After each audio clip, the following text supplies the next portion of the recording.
Hello friends, আসসালামু আলাইকুম। তো আপনারা এর পূর্ববর্তী পর্বতে দেখেছেন যে আমরা সকল ফ্যামিলি মিলে মাওতে ঘুরতে এসেছি। তো এখন আমরা আছি হচ্ছে পদ্মা সেতুর ওপর পারে। তো আপনারা দেখতে থাকুন ভিডিওটি, আশা করি ভালো লাগবে।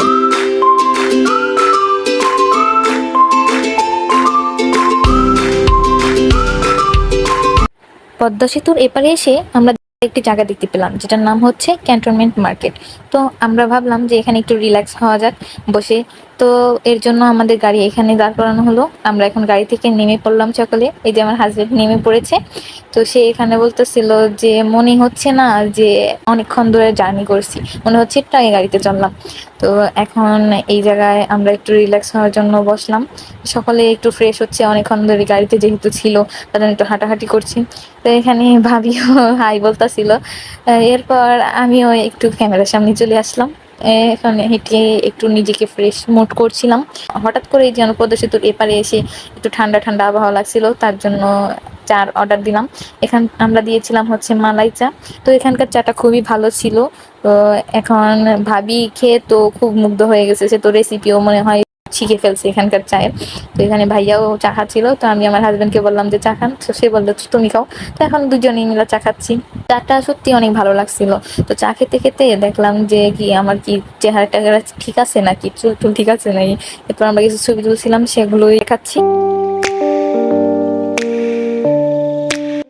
রাতের বেলা পদ্মা সেতু দেখতে কিন্তু ভালোই লাগে, লাইট গুলো কতগুলো সুন্দর দেখা যাচ্ছে, ঝলঝল করে জ্বলছে।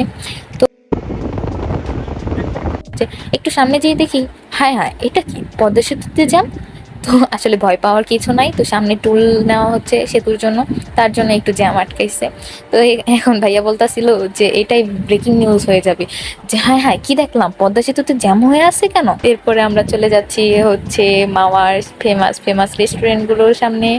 এখন দেখতে পাচ্ছেন যে কি সুন্দর সুন্দর রেস্টুরেন্ট গুলো যাচ্ছে আমাদের সামনে দিয়ে।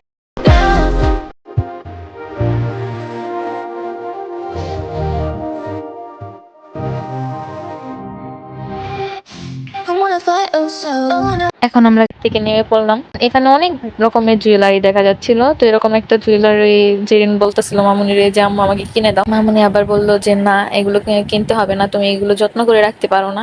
তো এখন আমিও নিজেকে একটু ভিডিও করে নিলাম।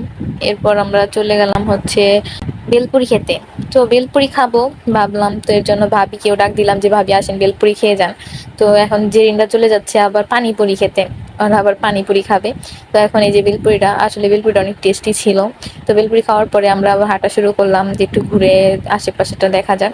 তো এরকম ঘুরতে ঘুরতে দেখতে পেলাম যে এখানে বিভিন্ন ধরনের দোকান ছিল, অনেক সফট টয়েস এবং অনেক জুয়েলারিরও দোকান ছিল।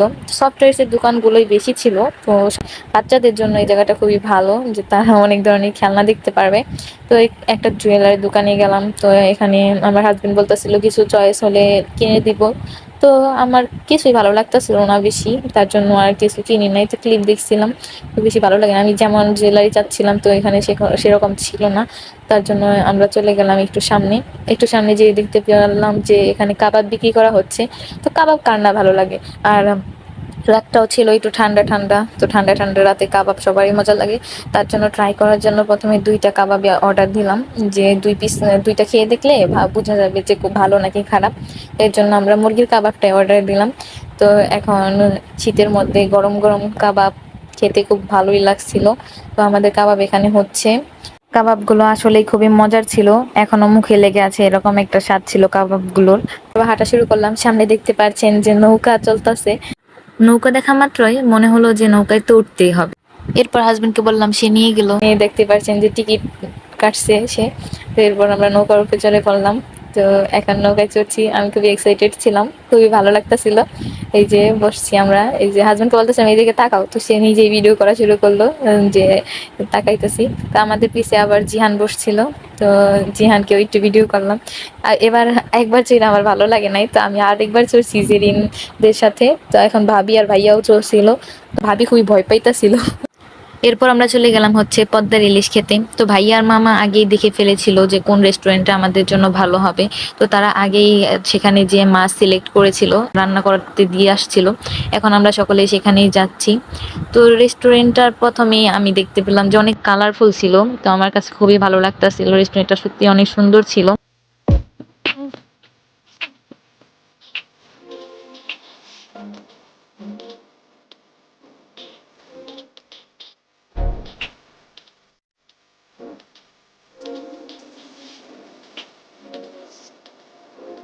রেস্টুরেন্টে ঢোকা মাত্রই দেখতে পেলাম যে সেখানে ইলিশ মাছ ভাজা হচ্ছিল। তো এই বলের মধ্যে ছিল হচ্ছে আমরা যে ইলিশগুলো চয়েস করছি সেগুলো।